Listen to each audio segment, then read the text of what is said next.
war, death, loss.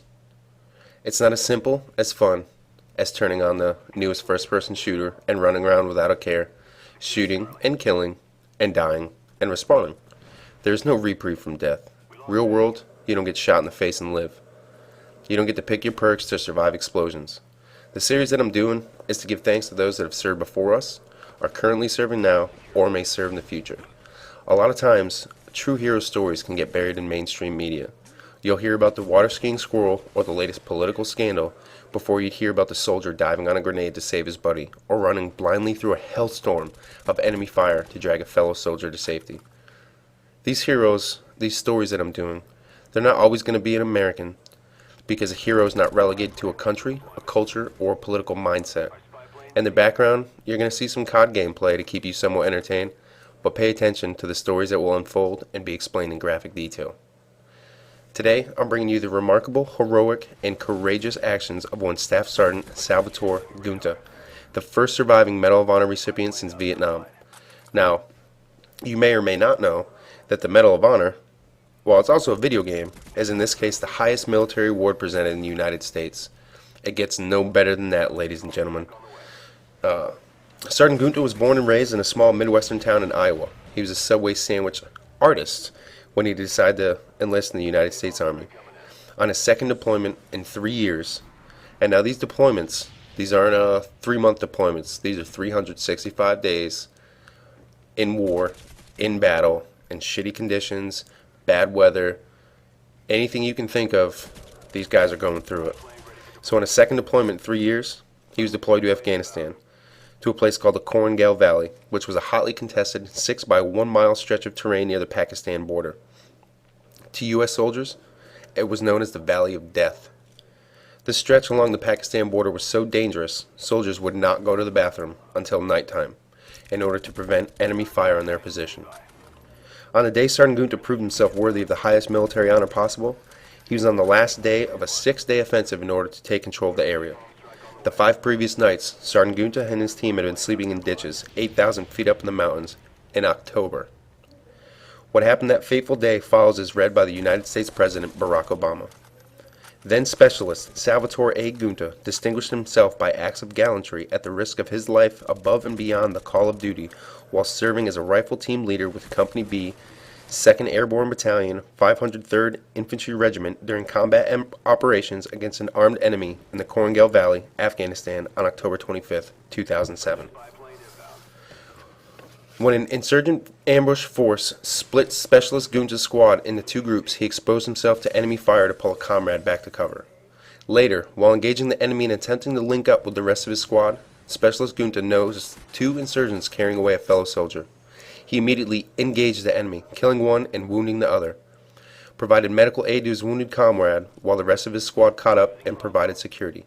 His courage and leadership while under extreme enemy fire were integral to his platoon's ability to defeat an enemy ambush and recover a fellow American paratrooper from enemy hands. Now I'm going to break down exactly what happened in Sergeant Giunta's and his squad's words. Shortly after nightfall on October 25, 2007, Rifle Team Leader Giunta and the rest of the 7 troops at 1st Platoon had just finished a day-long overwatch of 2nd and 3rd Platoon in the valley below. So these guys are at about 8,000 feet. 2nd and 3rd Platoon are, above sea level, but below them in the valley below, and they're providing basically an overwatch, ensuring their safety. They were walking about 10 to 15 feet apart as they're walking through the forest, and they had just left their position about, 100 feet after leaving their position. 10 to 15 insurgents, there's no, true accurate number, ambushed the main body of the squad from cover. Now, the Taliban, they were covered and concealed, laying in wait for the American soldiers to walk past them.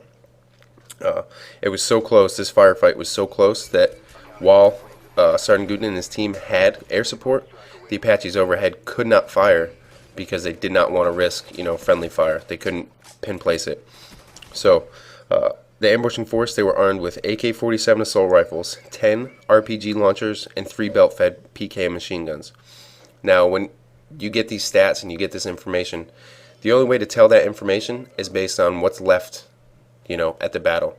It doesn't mean that these guys didn't run away with their weapons, okay? There could have been much more than that. But as we know right now, AK-47s, RPGs, and belt-fed PKM machine guns, lighting these soldiers up from 30 feet away. As Sergeant Giunta described it, there were more bullets in the air than stars in the sky. A wall of bullets at every one at the same time with one crack, and then a million other cracks afterwards. They're above you, in front of you, behind you, below you. They're hitting in the dirt early. They're going over your head, just all over the place. They were close as I've ever seen. Now, the one difference here, the one oddity, is that while the weapons were probably standard, basically standard for, these type of engagements, was that the Taliban were firing tracer rounds. So these guys are 8,000 feet up in the mountains at night, and they are letting loose with these belt-fed machine guns and AK-47s, and they're firing tracer rounds. Now, tracer rounds are basically like lasers, okay? They light up the sky. They have a trail. They have a trace of light, okay? If that makes any sense. So that was very odd. And it's also very helpful that Sergeant Giunta and his squad did not need their night vision goggles, because the 1 or 2 seconds that it took for them to hit the ground when they were, got lit up might have been different if they had those night vision goggles on and got blinded. Sergeant Joshua Brennan was a leader of ALF team, and he was one of Giunta's best friends. He was also walking point. He was followed by Specialist Frank Eckrode, Squad Leader Eric Gallardo, and then Giunta, who was then a specialist. PFC Casey and Clary followed Giunta, a 13-man headquarters unit led by Lieutenant Wynn, including a 5-man gun team, along with a nurse who volunteered for the mission, followed immediately behind them. When the Taliban opened fire, Brennan was struck by 8 rounds, and Eckrode was hit by 4. Gallardo attempted to sprint forward, but RPGs exploding among the trees, along with the machine gun and small arms fire, stopped him. Unable to advance, he fell back to join Giunta's Bravo team. While backpedaling and firing at the same time, he fell and was in the same moment struck in the helmet by an AK-47 round. Giunta saw Gallardo take that bullet to his head, and assuming he'd been shot, ran out with no cover to try to rescue the soldier. When he discovered that he was alive and he was uninjured, he attempted to pull him back to safety. That was when he was hit with a bullet in the chest and a bullet in the back. Now, thankfully, nothing penetrated, because his protective vest and the ceramic plate on his chest prevented the bullet from penetrating, and the SMAWD was on his back, which also protected him from getting shot. Immediately, he discovered or realized that the heavy tracer fire was coming not just from the west, but from the north. Basically, they'd walked into a classic L ambush. Now, you guys will have seen the graphics on the screen, and you can kind of understand how this is basically instant death walking in here. If these guys had not reacted as fast as they had, they wouldn't have made it out of there alive. So they started tossing RPGs, preventing them from flanking them, and putting as much cover fire as possible.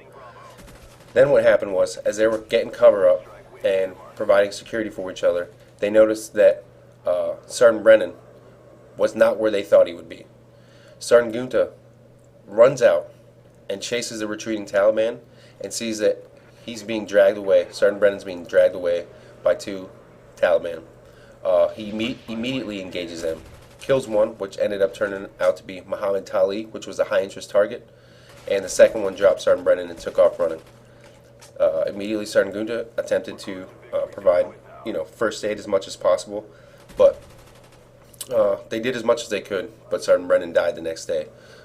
Later, an AC-130 gunship, from Modern Warfare 2, you guys know it, was circling overhead and saw that Taliban that had escaped, was running away Sergeant Brennan's backpack and was able to kill him.